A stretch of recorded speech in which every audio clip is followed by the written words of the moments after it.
And now, from AJ's on Vine, the Selection Show reaction with your pals from Boiled Sports.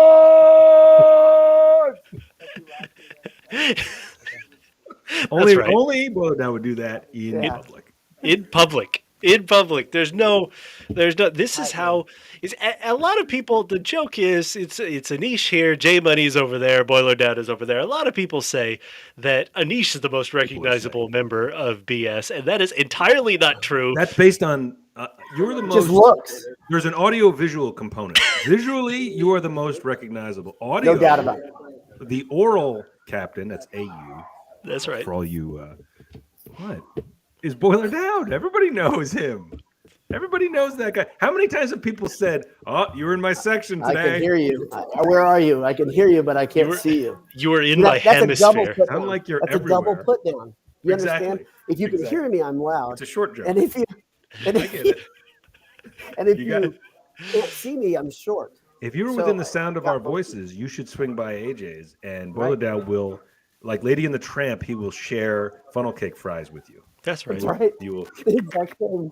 Well, this will inch closer to one another. I have a question. So you've been at AJ's all afternoon. Yep. Have they been slowly bringing you? Did you ask them to like every hour bring another entree out, or did you just like at the beginning? No, what they did, they hooked up the boys, and I got they got wings, and then we got the pretzels and the mac and cheese bites, which you saw, you were on. I burnt my lip, my roof of my mouth. You're so good. And I was like, it was worth it. It was worth it. Delicious. But so had a nice appetizer tray, and I've just been drinking Dr. Pepper. So, I'm not a beer guy. So that's healthy. That's healthy. Yeah, it's healthier for you. We all know this. 7 gallons of Dr. Pepper. I went with that because I wanted to go a healthy route. Your blood is it's just sludge at this point, which is fine. AJ's, go into AJ's right now and say hello to the famous. Get the Boiler Down special. It's just a bucket of Dr. Pepper. That's right. That's right. Also go to martinvintage.com and enter Boil to check out for 20% off. You need to get it before the 15% off, excuse me. You're going to need it for the for the deep March run that's going to be there. If you see that guy, tell him what a big Bulls fan you are. Boil Down. Our pals at AJ's. I tried to ask during one of the live casts if you told them how much you love the city of Chicago. You have Chicago over your right shoulder on the wall. That's perfect. That's right. It's sponsored by the city of Chicago. Chicago, sweet home, Chicago. So tell me, guys, is it? I got a quick question off the bat here. Is a regular season where you are picked 6th in the conference, but you win the conference by 6 games? Okay. You win a regular season tournament. You say 6 games? Or by 3 games. You win a regular season tournament with Duke, Gonzaga, and Marquette. Now, which is proven to be a real team. It's the Big Ten player that you win the Big Ten Player of the Year. You're likely the same person is likely to win the National Player of the Year. Yep. You win the Big Ten, very likely, Big Ten tournament title, the first one in 14 years at this point, and you end up with Purdue's first 1 seed in 18 years. I think, is that right? Are these good things? Are these all? Is it good?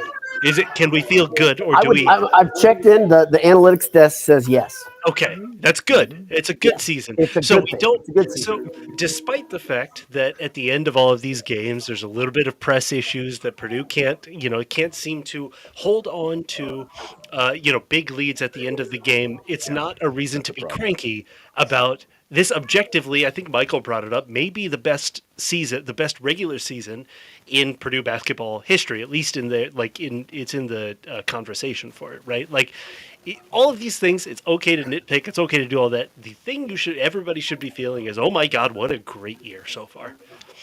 It's an amazing year, but this again, we've had a couple microcosms just in the last few games, right? I said that Illinois game was a microcosm for the season because, again, the big lead let him back in. And then same exact thing, you do it with Penn State, right? And it felt like if that isn't a microcosm for the season where you win your second Big Ten title in 1 year and you feel like, you don't feel like 22-7 in the last 6 minutes. Goodness gracious. Goodness gracious.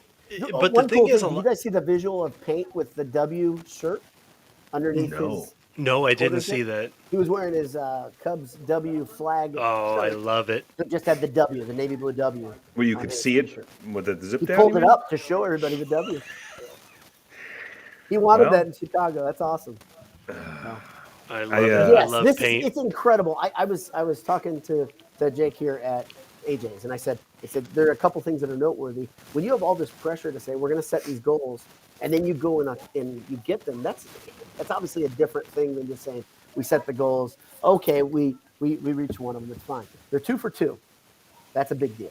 And like I said, this is the first time in the history of the program they've won both Big Ten championships in the same season. That's a noteworthy thing because you've had a lot of very good Purdue teams come through. You could say the Big Ten's down. I think you can fairly say that. But Purdue has proven that they are legit the best team in the conference now in 2 different ways. One, in the long slog of the Big Ten season, and 2, in the tournament weekend where you play game.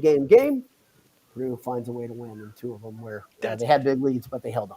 But that's the other thing is that a lot of these times in past years, those teams, all of these games that got tight at the end, despite me yelling at the screen just to move forward against a press, just move the ball forward. Don't even look backwards.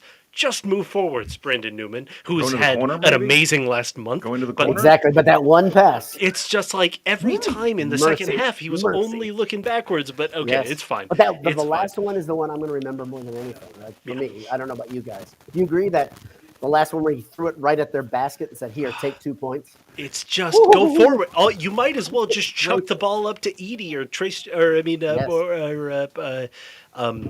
Trey Kaufman-Wren. Like you might as well, like just chuck it up there and see what happens rather than go backwards. Anyway, but Purdue would have in past years lost those games. Oh, yeah. Right, No and doubt. pulling it out, like try pulling hard. out these close games, a culture of built like either fighting through kind of early holes that you dig for yourself, or like fighting back Withstanding. these runs, withstanding these late runs is a really good. And now, what was it, Jay? 5 out of the last 6 games have been wins, right? Yeah, I believe So it's like this is good. These are all good things. Yeah, It's not just 5 or less. It's 5 straight wins, right? yes, for 5 sure. straight Yeah, you're wins. right. 5 straight wins. That's a pretty. If you like Only one momentum, in Mackey. Only one in Mackey. right? That's pretty awesome. And So one thing on the you win at Wisconsin and you win 3 neutral site games in Chicago. That's pretty darn awesome. And you would argue you played the 2 hottest teams in the Big Ten in a row. Ohio State and Penn State, right? Both of those teams were playing lights out. So you stopped both of these machines that were rolling. And really, Rutgers, a team that you had a lot of trouble with, and that has beaten you 5 out of 6 or 4 out of 5 or something. Right. Yeah. Sorry, go ahead. Penn State, what? Your boy Penn Micah. State, to me, they had a tremendous amount of momentum. They have all the things that I fear, which is very, very good dynamic guards and maybe the best scoring guard in America, maybe, right? Is it weird that they were a 10 seed in this tournament? It still feels weird to me. They're not only As a good 10 as seed, they're a punished 10 seed, right? They got a horrible draw. I mean, they were 10th in the Big Ten, which is Ten. weird to me because I think it's they only the felt better second than time that. a double-digit Big Ten tournament team had gotten to the championship. But it still feels like they were better than that this year. And they were. I mean, didn't Rutgers finish ahead of them? I figured they did. They were the 9 in the Big Ten, and they didn't even get in the tournament. But take it with a grain of salt because you had 2 through 9 were the same, right? Pretty much. That's the same cluster. That's that cluster of green plastic ocean trash. Just yes. Right? It just, I mean, like that group is an incredible. We've never seen a Big Ten race like that before. That's pretty amazing. But the margin was so thin, right? IU was going to be either the 2 or the 9 at one point. Was the right? Wasn't that they were way low, and then they finished strong, and Yeah. they're playing well. I mean, they're playing well. So you guys, we can start looking towards the brackets, but I think Jay, you said that they're going to win this region, aren't they? IU. The thing that I would give you pause if you're betting men, because I know many people that listen. I know you guys. That's not an issue. You guys don't like to put that money. No, not at all. But if you do, and you think, wow, IU's going to run through this, remember they have to win 2 or 3 good. They have to play well 2 games in a row. They're going to win 4 in a row. Hard for IU. They're going to win 4. I mean, but winning 2 in a row for that team in the second half or the back third of the season was difficult. I'm I know they got saying hot for one cluster, but they finished like 11-4 down the stretch. So like they played well, but they spaced those losses in there well, and they were clunkers when they happened. They would get they got beat. They got beat by Penn State twice this year. beat That's not like a knock on dogs Penn by State, Iowa. but Just yeah, and right. Penn State, they were At down home. almost the whole second half. They were down by like 11 and 12 points. Yeah. Right. Speaking of teams that tried to give the game away, Penn State against Indiana. It's like, what are you doing, man? What are you guys doing? Back-to-back days of that. I mean, and I've made this comment before. No lead in the Big Ten is real. No Big Ten lead. I've made comments like this before. If you want to look at it, if you want to find a way to spin it positive, that's the reason you build big leads. Exactly. Right? I mean, if it was a 7-point lead for Purdue with 6 minutes to go, you wouldn't have felt terrible. But then if they went on a 22-7 run, it would have been long over. So that is at AJ's. I'm glad everyone's just realizing this. Yeah, some of you guys came in late. I am at AJ's. There's your proof, and the owners to my left. There you go. Both owners are within 10 feet. Jake's still back there. So Adam and Jake are both. I mean, they've been sweating nearby. the. Go in. Yeah, Go in. If you're nearby, come in. Hugs are free. LBDs across the table. So yeah, hugs are free. He's your technology engineer. He's the tech. Exactly, the production manager. It feels great a year after I think our biggest gripe, I think, coming out of last year was that it was such a fun team and there was literally nothing to show for it, right? Yeah. There's no Big Ten regular season title. There's no Big Ten tournament title. There's no Big Ten player of the year. All of Purdue's outstanding players, none of them won Big Ten player of the year and didn't make a deep March run, even though everything was kind of set up for it. This year is kind of, at the very least, it feels great because you have all of those. Like, you've reached all of those milestones, those checkpoints, right? The team, the players that returned from last year seem to have learned the lessons. We were talking about this on the group chat, but this feels like a third chapter of the season so far, right? There was the first 23 games or whatever where Purdue was just looking like the best team in America. Then there was February, which is usually when Matt Painter teams, hit their stride. But February is a real struggle. I think they went 500 in February. Yeah, I believe so. I think it was it was just, it was the freshman backcourt was hitting that wall. It was, none of the play, like Brandon Newman hadn't quite hit his great stretch at the end of the season so far. Morton was kind of feeling off. Like, basically everybody except Zach was off in some form or fashion, right? Illnesses and injuries kind of hit.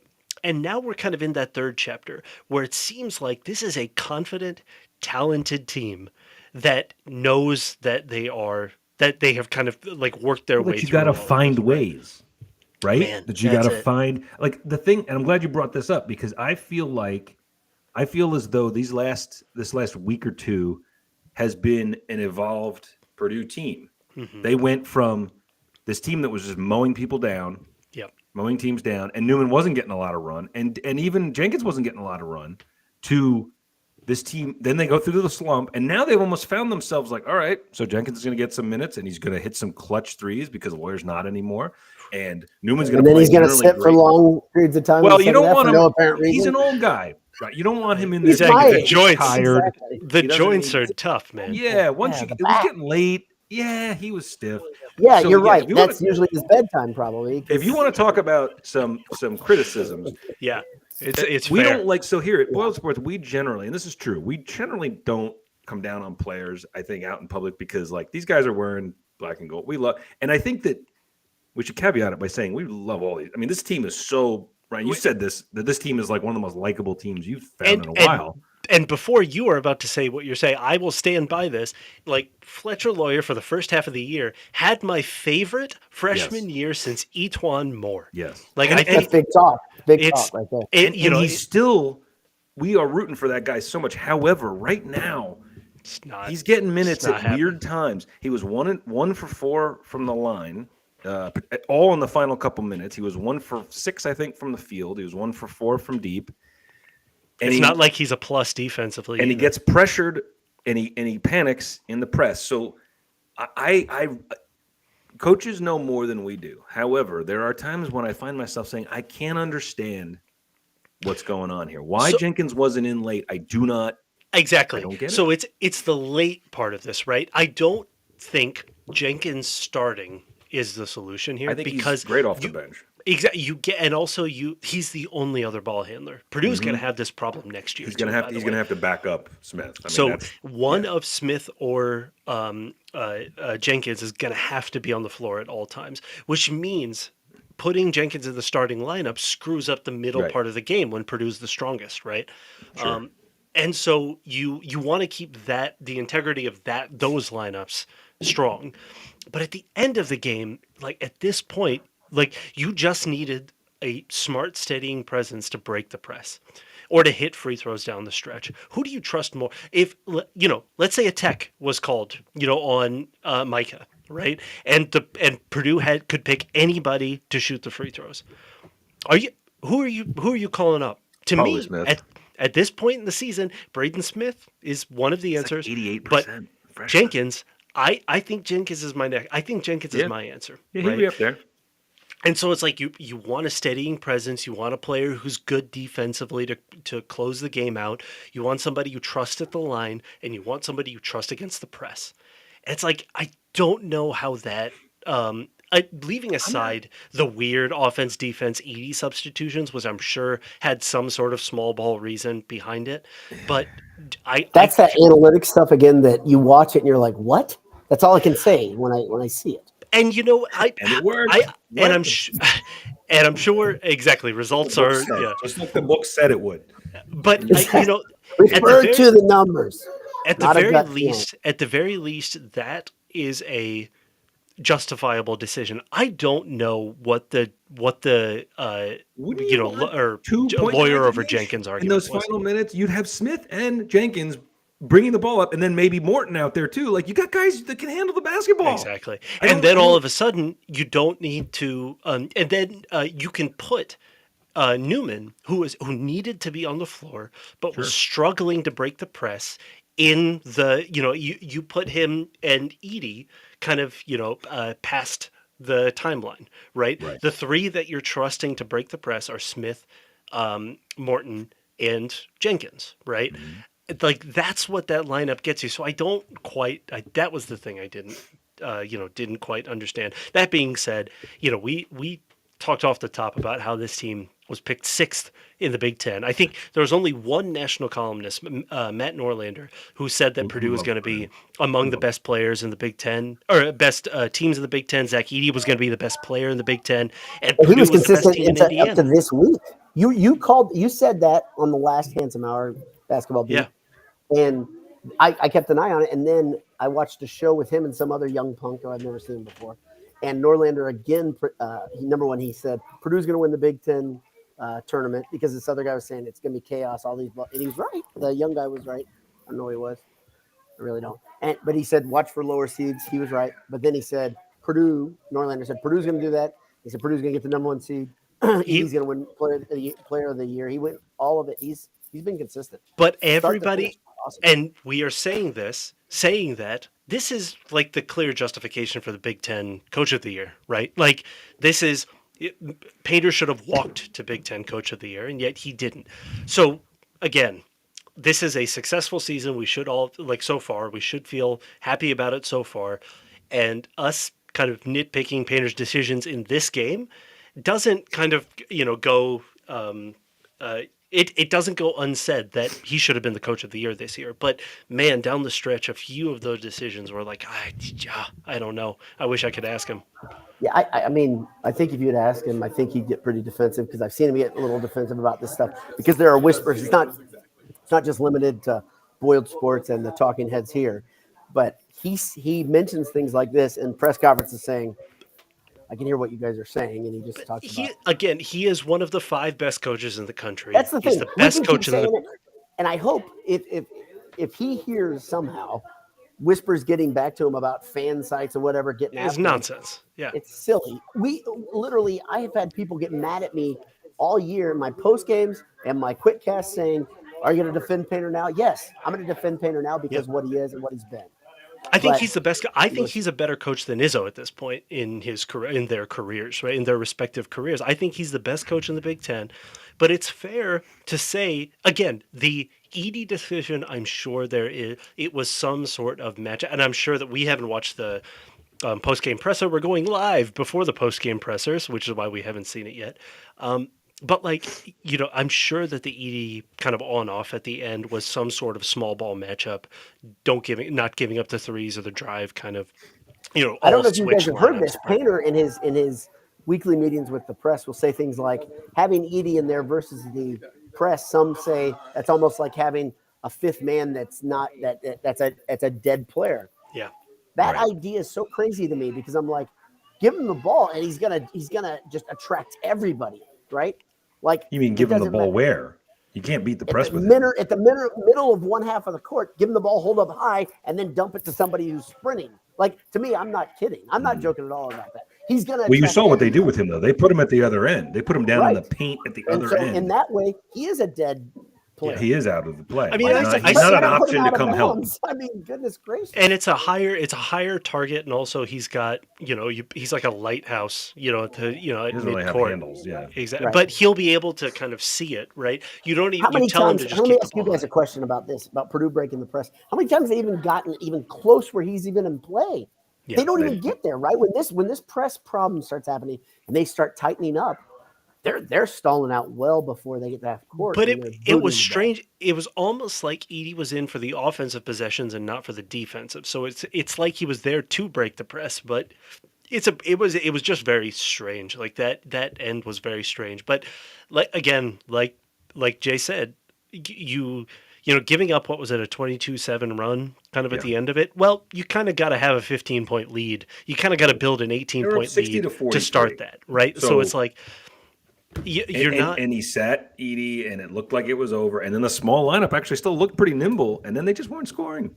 Trey Kaufman-Renn, again, we love him, but I want him to develop kind of a face-up game, because when he was in, he had a couple really nice kind of looks at the basket that went in and out, but he had a couple that went off glass, kind of bounced off the front of the hoop and fell out, right? Exactly. Right. And so a couple of those go in, and the tenor of this is they're good looks. They were kind of on balance. He's going to get much better at those next year.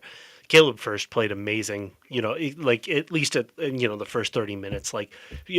First.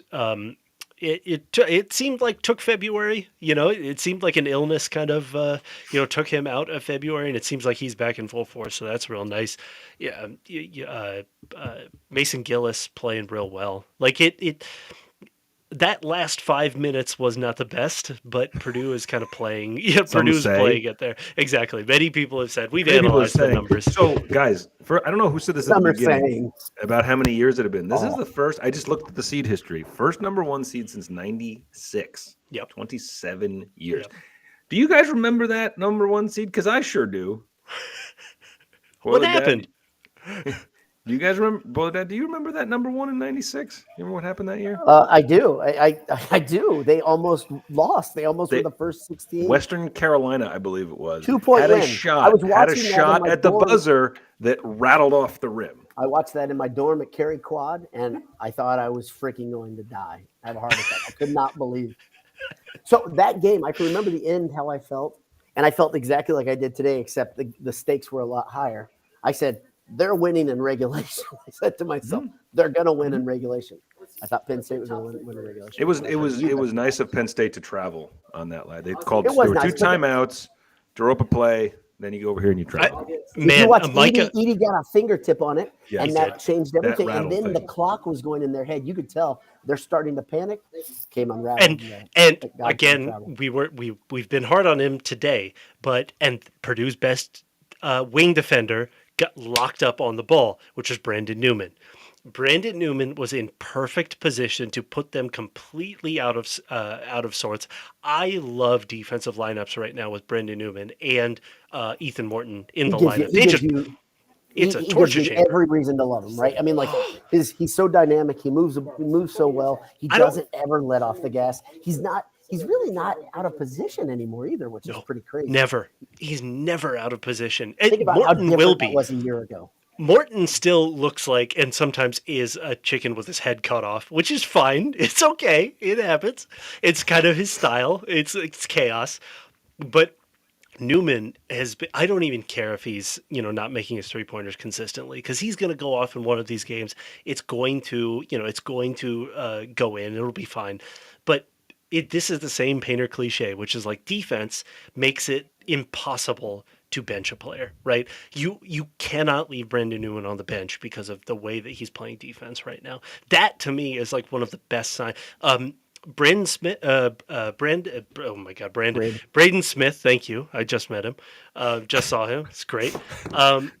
He had 2 points today, and I thought he had a great game. I thought he managed he crashed through that wall that he briefly hit. Like he just turned back into the guy again. I would say an evolved sort of, like, he's not doing the same things he did earlier in the year, but man, he is just steady hand, makes his free throws. He'll knock down a three now and then.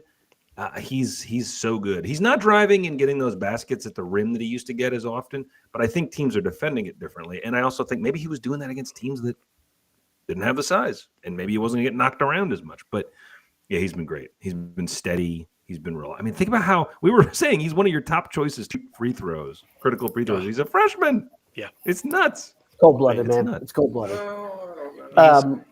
So let's review something real quickly before we dig too much into what's coming next for Purdue. You guys brought up 96. So let's look at the number 1 seeds all time for Purdue. I just did a little studying on this. Yep. 96, 94, 88. Yep. Okay. So this isn't unprecedented stuff to be a number 1 seed. It absolutely is unprecedented, though, to come from 2 Big Ten titles and get the number 1 seed. So that's the thing I'd say. I keep saying check off another thing on the box, just because if you're going to look for little victories or major victories, I want to say things that have never happened in the program's history. We've seen multiple this season now. That's a big regular season where Purdue spent multiple weeks, if not a solid month and a half, at number 1. They're winning their best player is winning National Player of the Year, and they're coming off 2 Big Ten championships, right? And to set up a number 1 seed. Were they ever out? Once they entered the rankings, did they ever fall out of the top 5? No, I don't think so. They did. They steadily That's climbed. An incredible year. They went from, what was it? I have. They went from unranked to like single digits after the wins over Gonzaga and Duke. I remember saying they're going to be ranked, and you were like, they're going to be 7 or 5 or whatever the hell you said, and there they were. So.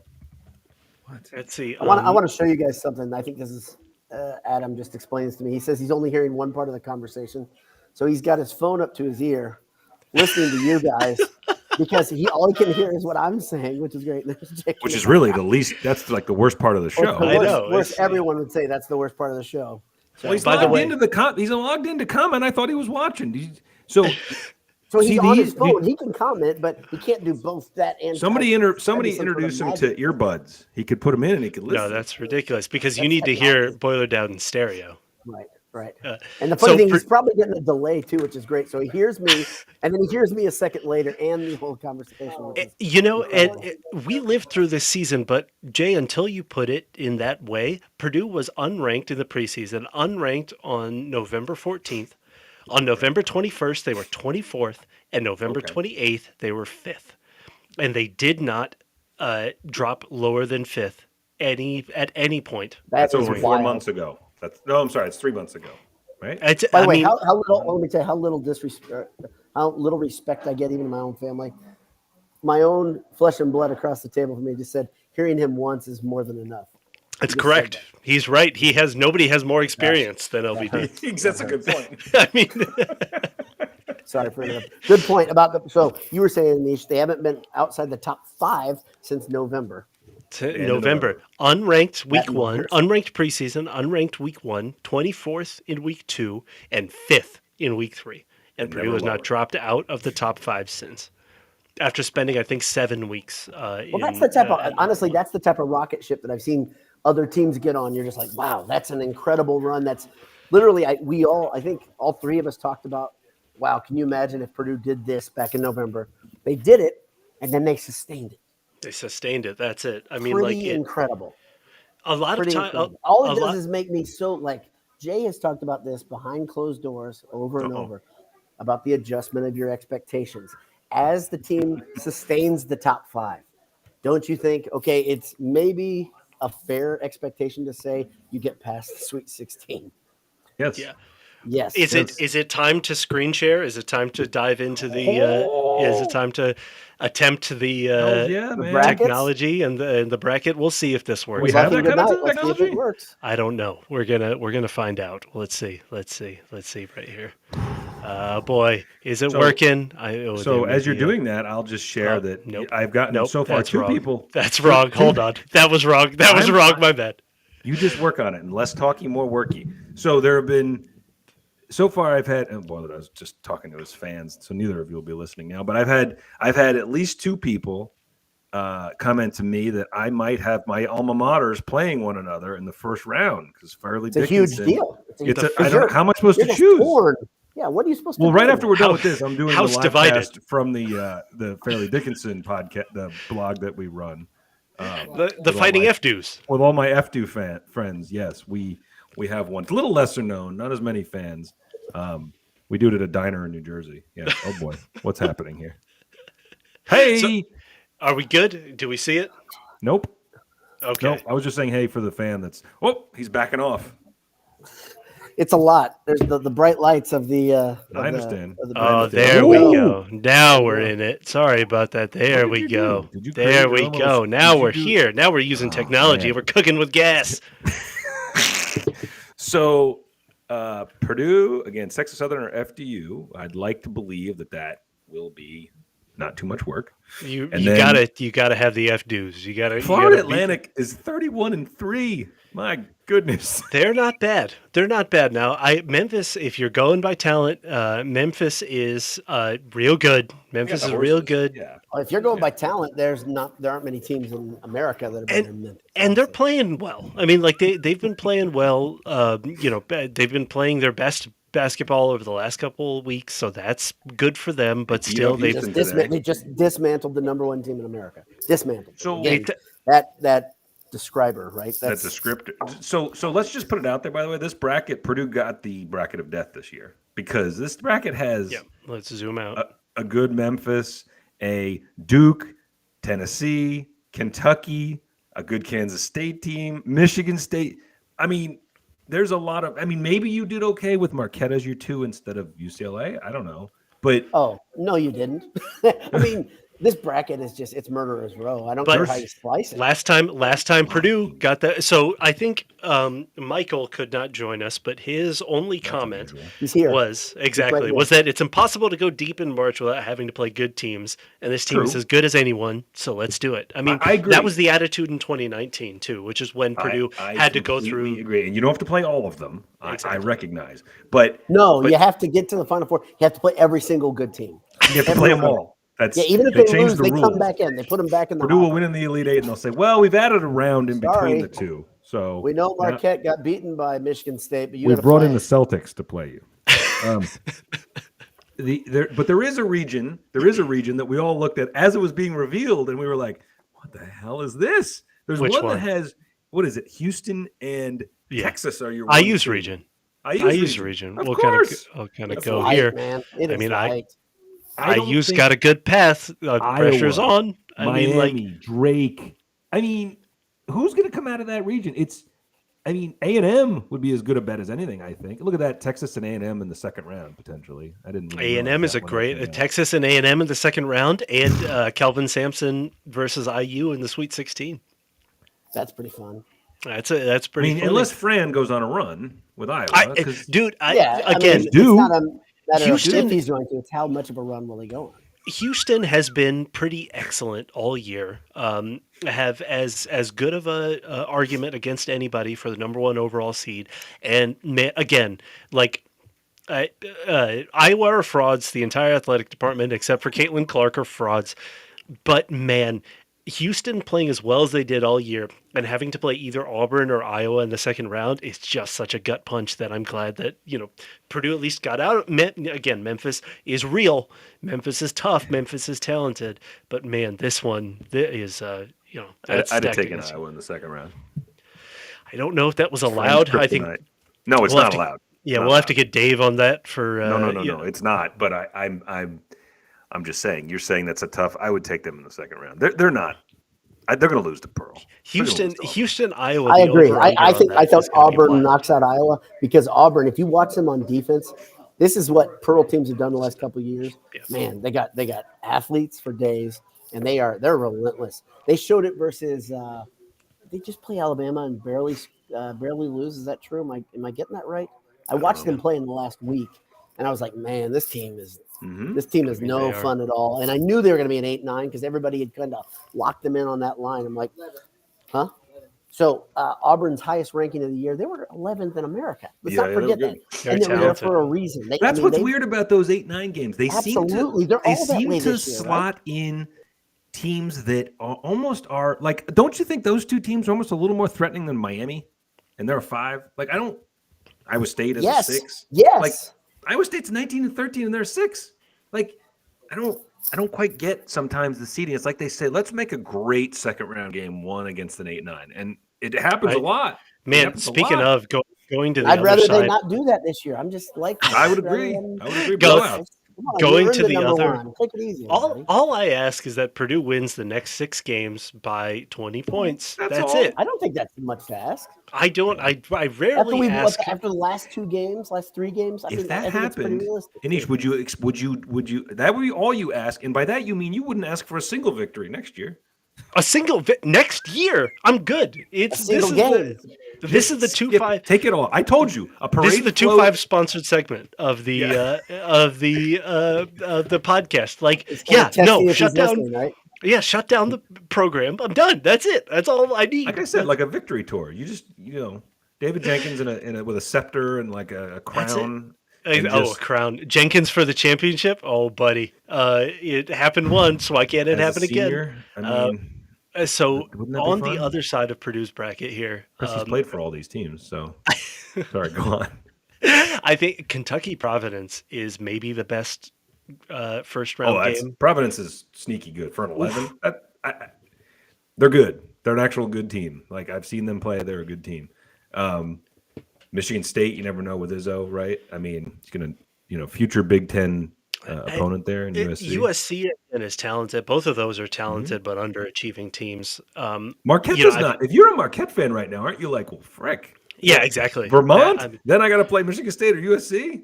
I mean, speaking of talented and Kentucky, talented and underperforming, Duke is right here. Duke is sitting right there playing Duke the best basketball. Duke just won the ACC tournament though, so I don't know how underperforming they are anymore. Exactly. 6 and 8. Yeah, you can't say that. The last month and a half, they figured it out. I talked to a Virginia alum this morning. I said, so what's different? Because I watched Duke, and he said, yeah, Virginia really crushed Duke early in the season. Mm-hmm. Duke has spread everybody out, and now they're using their length and making it really hard to guard them because they've got athletes. Why the hell they wouldn't do that earlier doesn't make any sense. And then the other side, they're packing it in and forcing teams to hit threes. And if you're not hitting your threes, you're in big trouble versus Duke.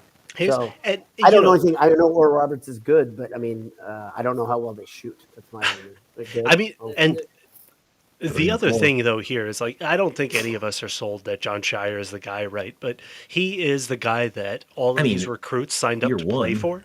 Right. And again, yeah, exactly. He's in year 1 of on court being the guy kind of, game planning and in-game coaching and in-game decisions. And it takes a while for that to, for you to get used to that. I mean, frankly, it took Painter a couple of years to get used to that. Right? Would it shock you at all to see Duke run through this bracket? It wouldn't shock me. Absolutely not. Purdue meeting them in the Sweet 16. And, absolutely not. I mean, like I don't really want to play them again. There are teams where I say, let's play them again. No, I don't really want them again. Same thing. Tennessee is always got, Barnes always has a team that, and so they've got to go through each other. That makes me happy. So Purdue only has to play one of them. That's nice.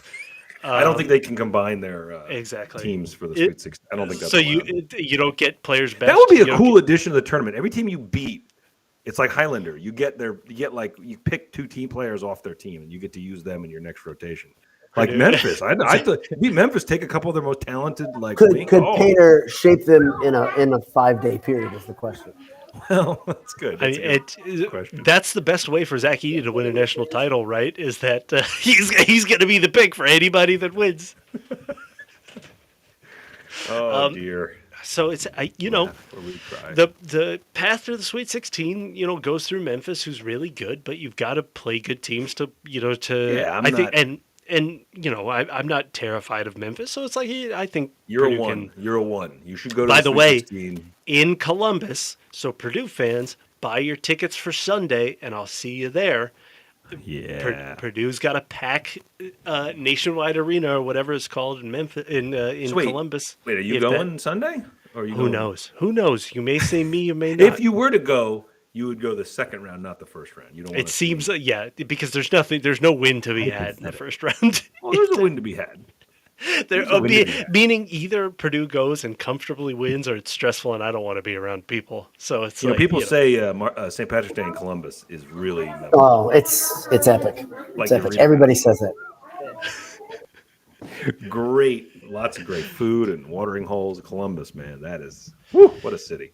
Dude, actually, there's a street in Columbus that is underrated. I'm not kidding about that. Oh man, great place for restaurants and bars. All kidding aside, like it's a good Spring Street. It's really legit. I'm not kidding. Well, I believe that there's good bars. I mean, what else are you going to do in Ohio? Exactly. It's a nice place to hang out. Great food, because people don't know this. Columbus is like kind of the cradle of restaurateurs. It's really weird. All these chains started there as individual places, and they've exploded. I'm not joking. It's very. I'm not kidding. I know it sounds like a joke. I'm not kidding. No, TGI Fridays coming right. I would believe that Columbus is packed with chain restaurants. That is not a surprising factoid for me. So both of your picks, at least so far, and I don't know if we're going to do the bracket thing again. We're probably going to just hit the reactivate. It just automatically reloads. No, we're doing it. Yeah, we're doing it. I wanted to say this. You guys don't have to play along. I think it's fun to lose because I always lose. But if you enjoy this thing, enter the Boiled Sports Bracketgasm is what it's still called. It rolls over automatically. It's on ESPN. Go get on there. The winner we'll figure out some prize. Last year, Adam and Jake were nice enough to give a gift card, right? So that was pretty good, and we'll figure something out. Something out. Oh, there we go. We got confirmation. Gift card from AJ's is going to be in the prize pack for the winner, and we'll get other things too. It'll be maybe some owner exclusive swag, the members only jacket really maybe something like an this aluminum can, an aluminum can, drink holder, maybe a sticker. Who knows? We're full of it. Those are limited. There's not many of those left. Maybe 2 stickers. Where are all these stickers? Are you producing them there? It's like the magician that keeps pulling quarters out of ears. This is what Boiler Down does with Boiled Sports stickers. Exactly. Yeah. So I'm pulling them out of my son's ears. So I think all of us at this point are in consensus here. It should be Purdue versus Duke in the Sweet 16 coming out of this. Right? Duke, well, or Tennessee. Tennessee's good, but I think I'm picking Purdue Duke in the Sweet 16, and that's just going to give me heartburn. Oh goodness, it's hard to beat a team twice like that. I mean, it's going to be tough. They're really talented. On the other side of things, what do you see?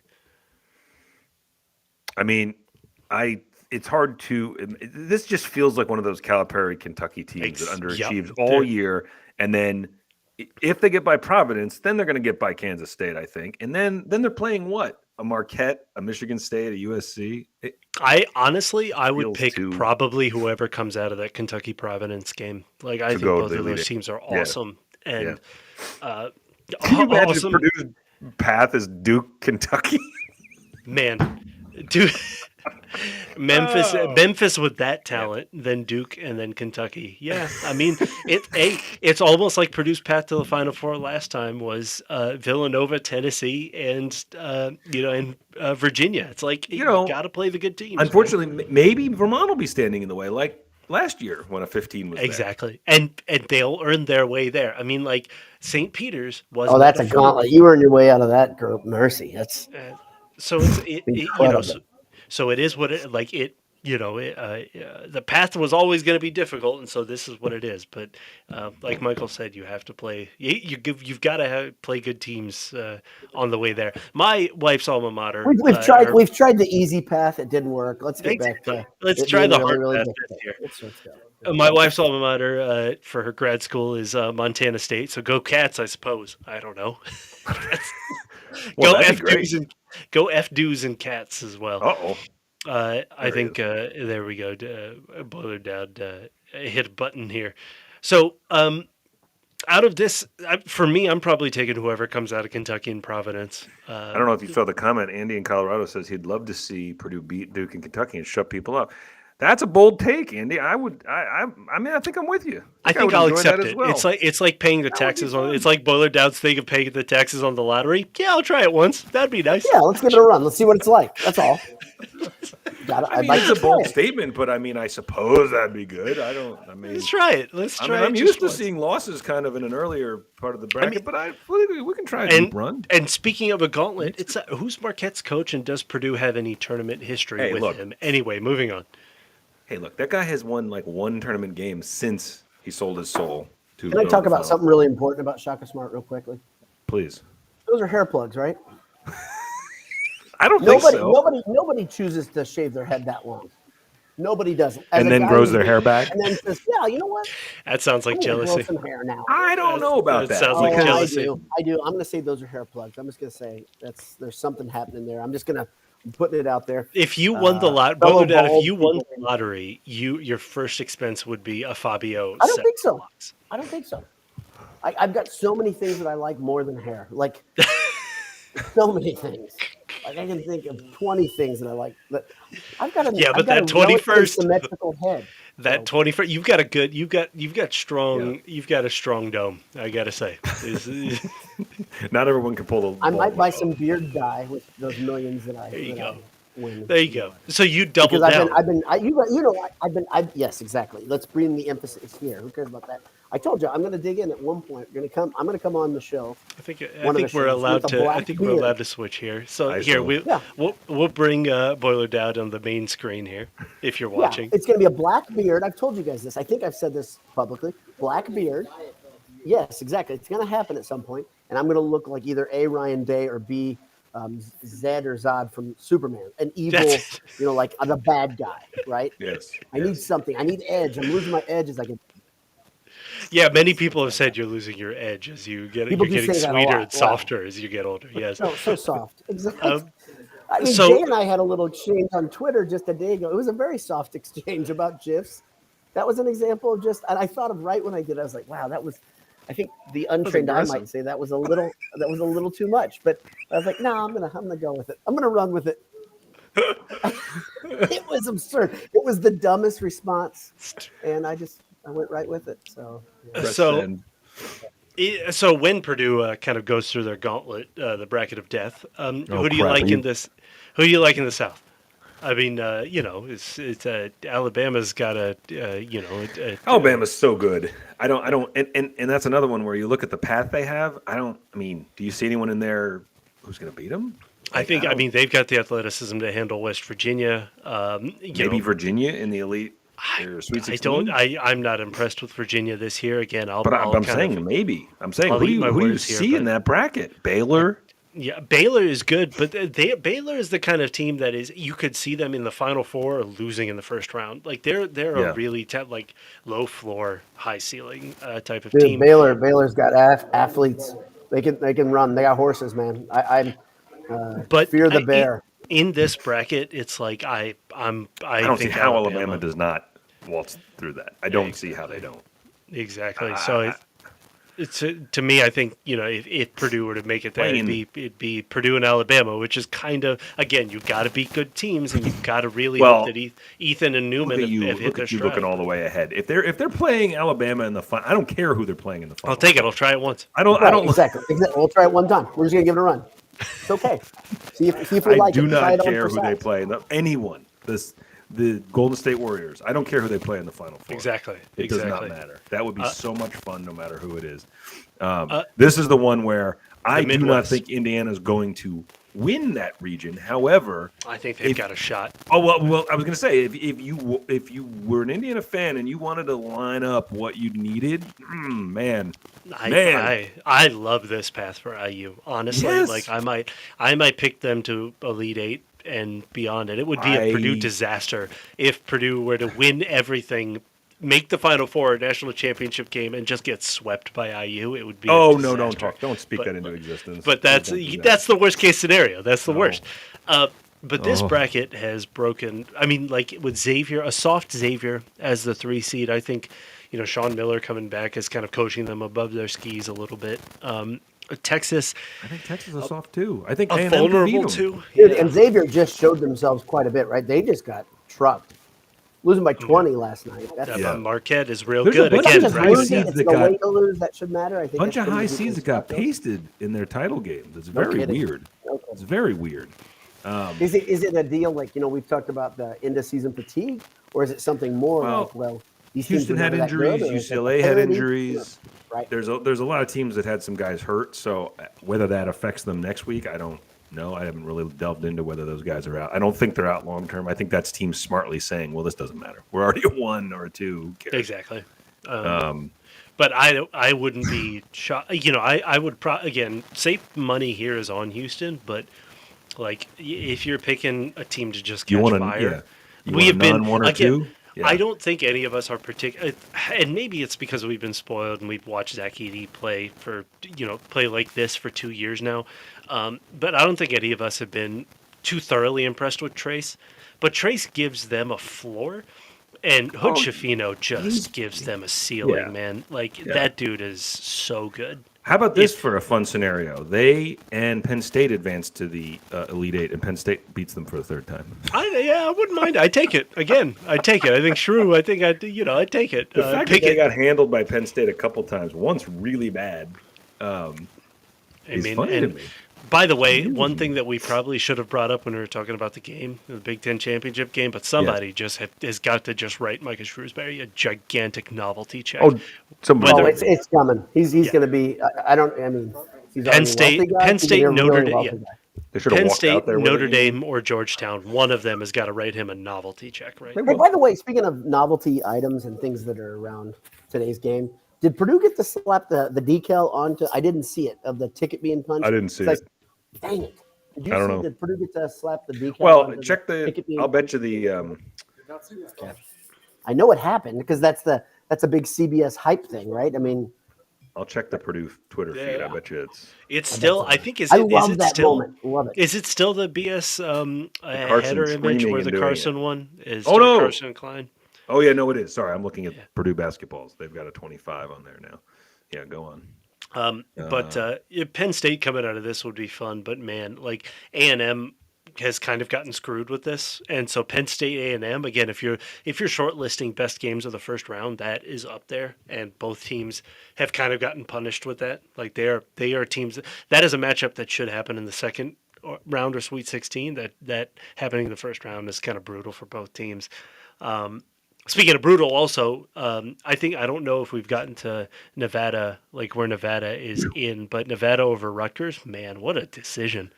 And it seemed unanimous. Didn't you guys say that like nobody had Rutgers? Wasn't that? I guess, but to me, it's like Nevada over Rutgers. I don't know. Like, Dave realized that Torvik had him as 60-40 and Rutgers was the longer odds, I guess. But like, man, I don't know. I've watched Everyone those was teams. talking about like usually the guys talking in studios and at games, they don't usually talk about teams being in unless it feels really secure. And everybody kept talking about Rutgers after their win over it was Illinois, right? That they no, right?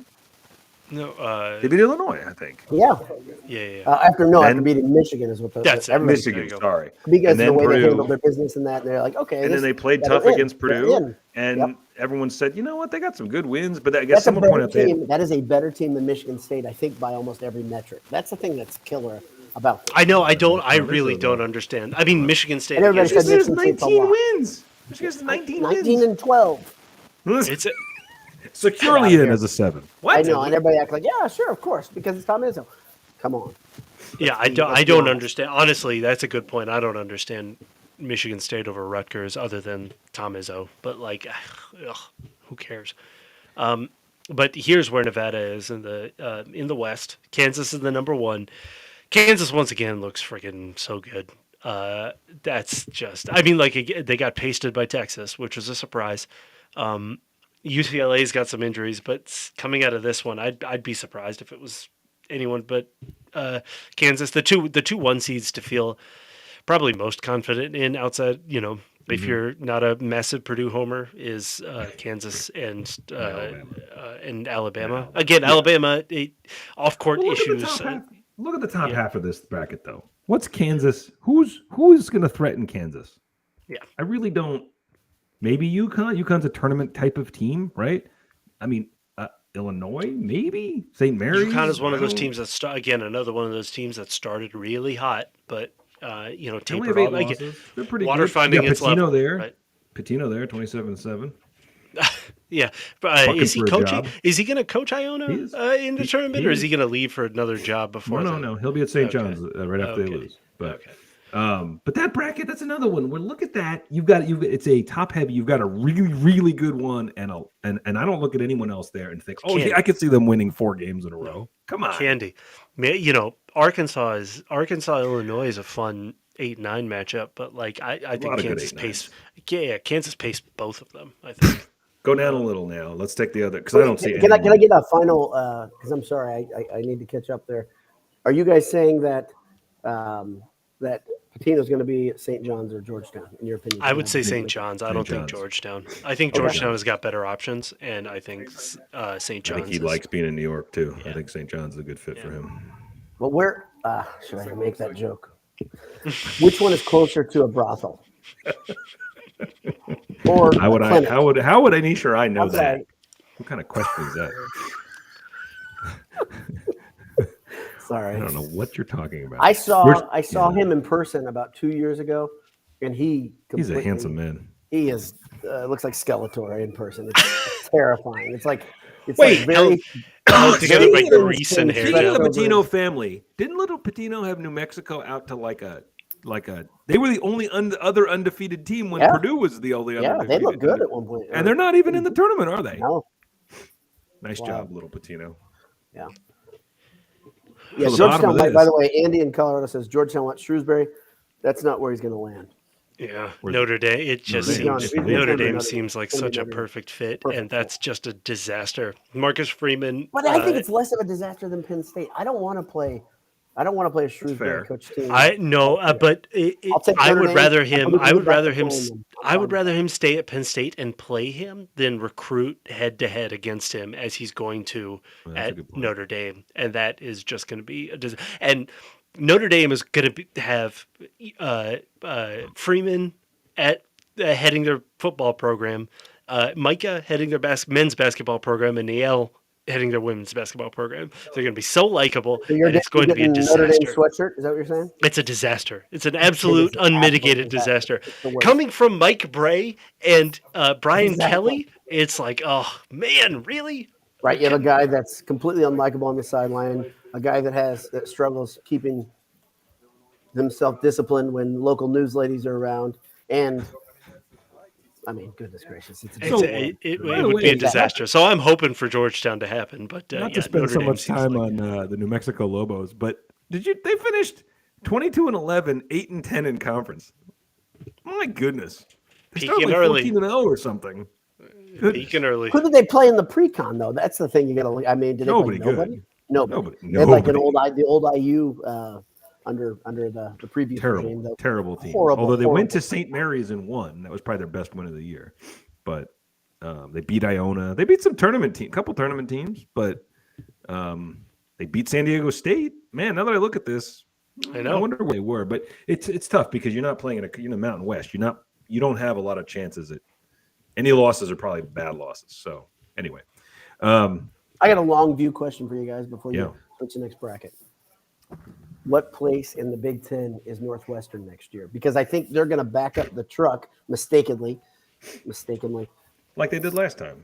They're going to pay Collins too much money, and they're going to lose those 2 guards, and it's going to be a different thing. And they may be last. They may be last in the Big Ten. I mean, same thing. They're going to be locked into a big contract, which I love.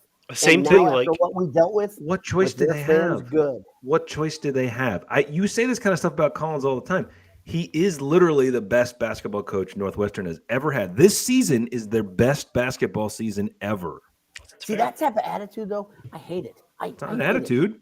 It's a fact. It's an attitude saying, what can they get? They can get more. He was on the bubble to get fired last year. I'm not suggesting there are better coaches. I'm simply saying that's what it sounded like. So this is where trades should happen, where it's like, so Chris Collins probably needs to reset. And what's Traded Pitt's the Duke. coach's name? Probably needs to reset. Capel also needs to reset. swap So those just two? trade, and they get a fresh set of downs. They get 6 There you more go. years, There you and go. that's it. That's it. There you go. That's all they got.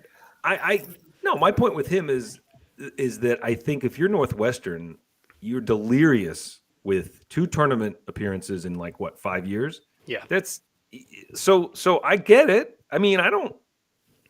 And meanwhile, I would anybody be Duke's surprised okay. if they got? I don't know. I like Audige and Bowie, and so they'd probably take him out of the first round and put up a good fight against UCLA here. But they bow out in the second round. Wait do you see what they pay him if he beats UCLA? He'll be the highest paid coach in the Big Ten. I know. Go do it. If he did something like forever. that, his name would start getting mentioned for some opening that Georgetown would back up a truck or something. I know Notre Dame if Micah ends up. Speaking of Seth Lundy, Micah is probably going to end up losing both Seth Lundy and Jalen Pickett. So right now might be the time to again reset. To me, it's just go where because I think all three. But here's the difference. Here's the difference between those two guys. Okay. Oh, there's many differences, but one, I guarantee we know Micah can recruit. Yeah. We know he's an X's and O's guy. Yeah. We also know he doesn't grab the arms of opposing players. See, these are things that matter to me. That video. That has changed my idea of Northwestern and him so much. It is cemented in me how much I dislike that guy. But he's already a Duke guy, so I didn't have any love to begin with. Exactly. So in this bracket, UCLA probably makes it. UCLA and Kansas, and I don't see Kansas flinching. So, so I know Jay, you've got to go and be a real responsible adult. It's so stupid. But final thoughts on Purdue's draw. What do you think? How do you feel? What are you feeling going into a weekend that we should feel okay about? But we'll see. I don't feel great about the draw in the entire macro bracket sense. I'm not you're never not worried as a Purdue fan, but you have no excuses as the 1 seed to not be in the Sweet 16. And then what you hope for, right? You hope that Louisiana and Oral Roberts do some work. And exactly. You're faced because nothing's bad has ever happened to Purdue in the Sweet 16 facing a double-digit seed. So, maybe they should. Last year they played a 15-11. Maybe they should play a 5. Maybe that's the trick. Maybe you got to play someone really good. I don't know. I'm telling you, Purdue plays up to their opponent. So yeah. So I'm not sure what you're asking. Are you asking me to say how far Purdue's going to go? Because that feels like a trap. That question. That's a total trap. But go ahead, do it. How will we be feeling when we podcast on next Monday? Let's say. So hey, by the way, guys, I want to interject right now. Purdue is playing at 6:50 on Friday. Yeah. Oh. So, okay.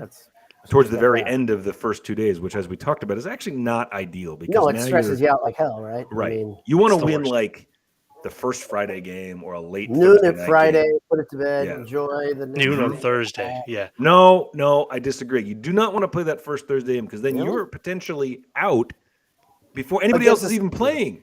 Not the 116, but when you're a normal seed, right. Right. No, I don't like the sure. I meant as the one. As the one, I would love to be. Sure. I want the most anonymous game possible. Yes, no one's even watching yet. Friday at 6 o'clock doesn't feel great. Are they automatically locked into a Sunday evening game if they're late Friday? Or is that I'm betting it's Sunday evening again because you're playing the national. I'll be in the air. I've got a junket coming. You'll be waving your wings. I can't see my TV from here. I'll be saying that's actually probably the best case scenario for St. you Joe's to mascot. be watching. Yes, I was going to say Temple. Isn't it Temple? No, it's St. Joe's. You're right. The most hilarious of all mascots. It's a pitiful pieces of brown cloth hanging from the arms of a human. And he's mandated to always be flapping. You can never stop flapping your wings. It's the greatest tradition in basketball. It's so good. So how am I feeling? How will we be feeling next Monday? I think you'll be feeling good. Purdue will have done what I think we would agree. And someone asked this in the side there. They said, is the Sweet 16 the line, right? Is that the line? Yeah, I think of course. Yes. If you don't, that was our discussion last. But now that you're one, the Sweet 16 is more of a mandate because you have you got to play a seed. You got to win those 100%. first 2 games. You have to win those first 2 games. You are markedly better than any of the teams you're going to play in the first 2 games. So there's no excuse right now for that. And How are we again, feeling? Sweet 16 and then lose to a surging Duke. Like I don't want to lose to Duke. No, you don't want to lose to Duke, but it Wait, did you doesn't. say something about a surging Duke? I don't know exactly the context. I stopped listening, but I don't like the idea of a surging Duke. I don't know Sweet what that 16 means. is the line, yes, after this season. Surging Duke. Which Could you rephrase the no, description? thank you. Pass. Oh boy. Well, So do we? Oh boy. So do we all say that Purdue makes it to the second weekend? Are we gonna? Yes. you've got Yes. to, you've got to, yeah, of course. Yes. They're I say yes. So Yeah. I didn't feel that way a like week 2 ago. weeks We ago. all talked. Yeah. Right. Yeah, I think we all talked about because I had that Auburn, that Kentucky matchup, Yes. and I was like, Purdue oh, has no. righted the ship though enough. I that agree. I feel like Jenkins, Newman, the way those guys have played down in the last. I mean, remember that game? Remember what game was it where Newman was in the post game and they were talking about how and Morton and Morton. Come on, man. Why are we distracting each other on air with messages here? I don't even know. A surging Duke is all I said. I don't even know what I was saying. I lost track. I have to go. I just made a note to my friends here It's fine. just to see if it cracked them, and it cracked all of us, which is See you, great. Jay, buddy. Bye, Bye. Jay. Hey, it's been a pleasure. So how is everybody? You know, the temperature at AJ's, other than scalding hot, the roof of your Scalding mouth. hot fried It's fine. foods. Yeah. By the way, this is a really neat. I don't know if this is the default. It just this screen is very, very cool. It looks very big time. It's Very big well, we'll thank Restream on this. Yeah, it's good. Looks good. No, I would say that. So I was. You were saying you feel better now than you did 2 weeks ago. I feel better now. First about Purdue, but second about this draw. Yeah. And I could eat my words. I think that's okay if I eat my words. The concern, obviously, the elephant in the room that is not really, people are talking about it, so it's not really an elephant in the room, is that handling of the press. I really don't know if either of these two teams like the press, enjoy the press, have watched any videos of Purdue since they were one of the only teams playing, right? Were they the only game playing before that? They were, right? But yeah, At that but point. here's the thing: is like you've got to be good at it to run it well. And the two teams Purdue just played were Rutgers, who I think runs it the best in the country, using their length and athleticism, and just Steve Peichel bringing the game into Rutgers, the absolutely, grind. but I don't think the other two are all that great at the press. Penn State, though, is coached by Micah, and he Right. knows exactly where Purdue's pressure You think points he are. knows a little bit of something about Purdue? So, Memphis has the talent to do and the length to do it, but man, like I don't know if they've got the discipline to, right? And if they've practiced it, like they're not a team that presses, and it takes a ton of energy. And Memphis is a team that it's when they're rolling, you don't want to play them, but when it's not, like Memphis is not a team that kind of guts it through, and so that's where you're hoping just Zach Edey dunks them into oblivion, right? Right. And I think there are some teams you can break their spirit. I really do. And I think Memphis is absolutely one of them, right? Absolutely one of them. And here's the other thing. So there are a couple things I think we all say there's a formula of winning the NCAA tournament. We've all we've beaten the hell out of the horse, and that is dynamic guards, very good point guards, or very good point guard play, senior laden teams. Yeah. And then the next one that we haven't really addressed is coaches that are good in the tournament. Right. Yeah. That's a tough one to overcome. Sure. We can think of some examples of Purdue, especially that North Texas game that comes to mind specifically where you're like, dagnabbit, right? What the hell?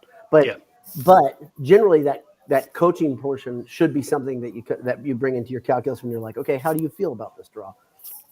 That's something again, I think Penny can recruiting and getting talent is a half or more than half probably of coaching in college, and so that Penny shines there. But in game decisions, we haven't, let's say charitably, we have not seen him live up to that yet, right?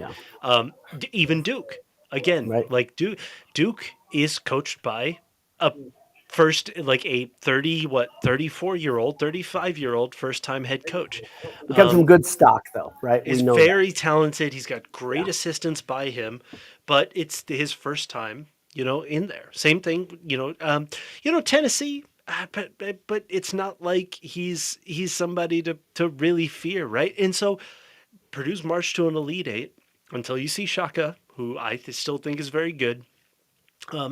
You're in terms of that coaching matchup, you hope that Purdue has the upper hand, but again, you have these shooting stars like Shaheen Holloway. Yeah. Shaheen Holloway. So it's like, I got to tell you, like, I like Holloway a lot, but I was really okay watching them lose and get knocked out of the tournament. It's when revenge I watched the Seton Hall sometimes. game, I was just like, okay, good. And it said, okay, maybe Purdue, there's no chance of having to play Seton Hall.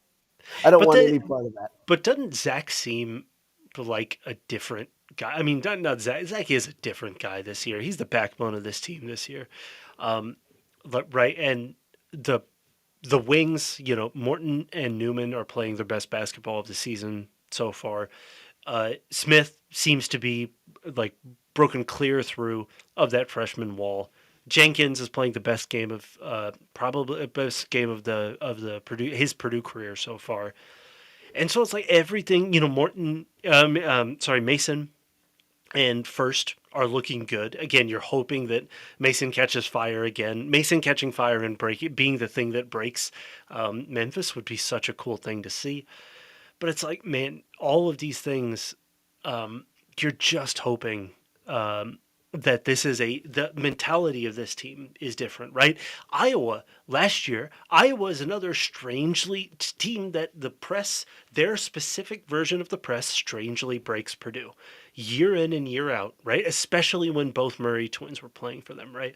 And so last year, you saw a talented Purdue team with most of the same talent that is on this team.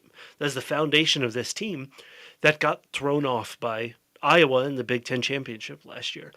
This year, Purdue was, and yet pushed through it against Penn State, a talented Penn State, a good Penn State team, and still won, which is why you should feel better. The scars make the team better, right? The scars make Gillis better and Edey better.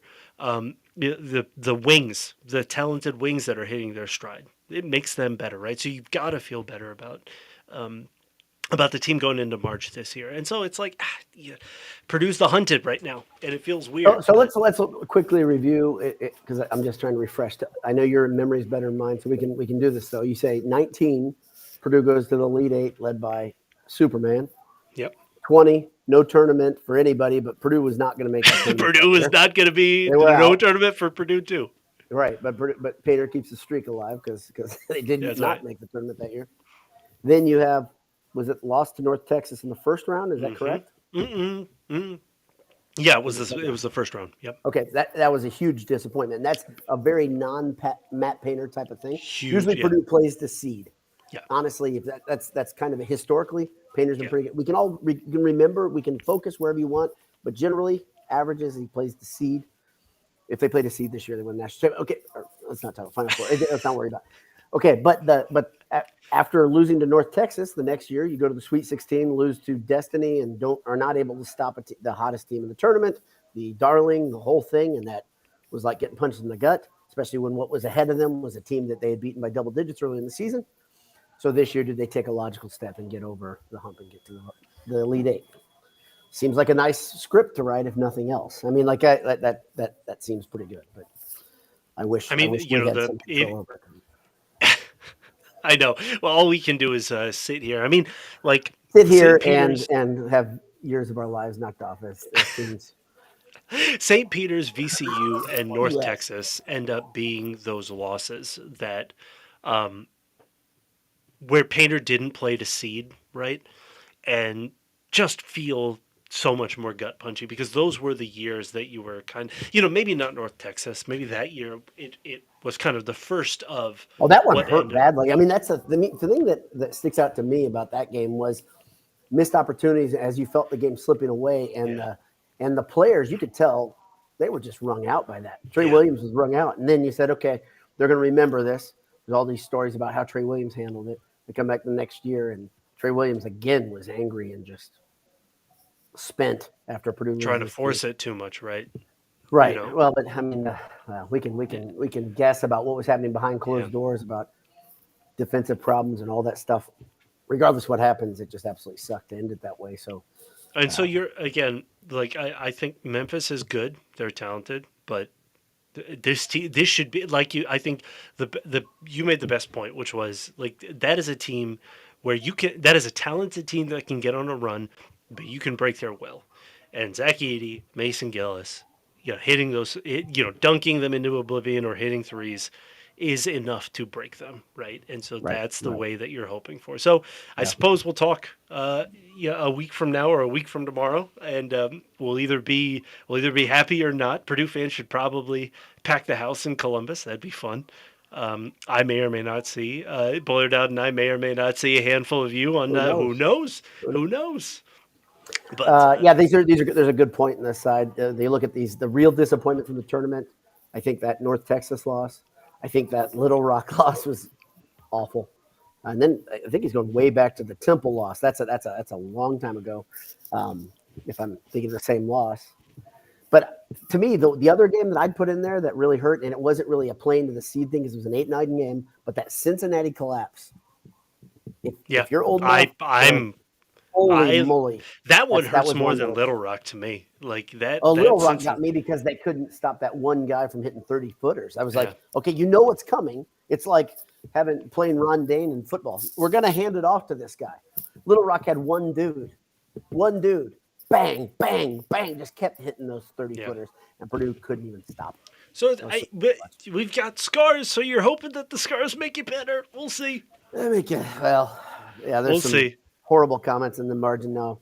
The Texas loss in 1990 in the Hoosier Dome. That's a tough one to swallow. I remember all these. The loss to All Kansas it takes State. is one run. All it takes is one run. All it takes is one run. Exactly. All it takes Losing is to one Kansas run. State for the Three Amigos is one of those that's literally like one of my deepest scars because of my age. Right, I was like right in that sweet spot of I think I'm middle school there. That's the one that hurts. That hurts bad. In terms of mentality, dudes, leaders of the team, outstanding national caliber players that just lead by example, that are steady as rocks, and that experienced firsthand a few of these disappointments, only to lead Purdue kind of further than they have been. Carson Edwards, as it packaged it as different, bodies as possible, but Carson Edwards and Zach Edey, like it matches up, right? So that's where you're hoping. You're hoping that Carson Edwards took those scars, and him and Ryan Klein pushed Purdue to the Elite Eight and to the just as close to the Final Four as I think any team has ever been without going, getting there. Right? Literally, statistically, I mean, like what 2.9 seconds from the Final Four. And we don't talk about this too much. We haven't revisited this. No, because it is both too scarring, but and Jay's not here to completely shut down. It's like that's the button on his brain. But it's also not like there was anything to be ashamed of. Like there wasn't any, you know what I mean? Like all of these losses in the margin here that we were talking about, that the 2019 loss was like, it's still the best game I've ever been to in person, right? And so Carson took the scars of 17 and 18 and kind of put it in 19 in a very similar kind of workman, like the very similar leaders, I'd say, him and Zach Edey are. And so this is where you're hoping. So I don't know. We get we've been on here for an hour and 18, so yeah, it's a different sort of unstoppability, right? Yeah. I mean, like we saw it today. The thing that I hope Painter's got to understand, there's no tomorrow now, right? I mean, so don't save it for later. Don't wait too long. This is if anybody can get in Coach Painter's ear, you've got to say, okay, hey Zach, I know you're tired. I know whatever. This is it. This is the time. So if your back's against the wall in that round of 16, let's take our punches now. Let's go. Take a breath and let's do it. You're hoping though Newman, Morton are playing their best ball of the season. Yep. Smith, Gillis have settled out. Edey is such a steady presence. Jenkins playing the best of the year. I mean, that's enough. That should be enough, right? So we'll see. We'll talk to you all probably. Boiler Dad will talk to you after every game. But we will talk to you probably next Monday. We'll talk to you after the weekend. We'll figure it out. But we'll see everybody, and keep your hearts okay this week. It'll be fun. It'll be fun. So and to close, I'd like to tell you, if you're at AJ's, try the Chipotle Ranch. Mercy, goodness gracious, darn it, Adam, why? It's bikini season coming, and I need to trim out. You look great, man. Oh, God bless you. It's been a great day. It's been a lot of fun here at AJ's. I've loved hanging out with my pals Anish and Jay. Thank you all for joining us live. Keep hope alive. It's tourney time. Purdue is 2-time Big Ten champions in 2023, and now it gets real. God bless you. I love you guys. Good night.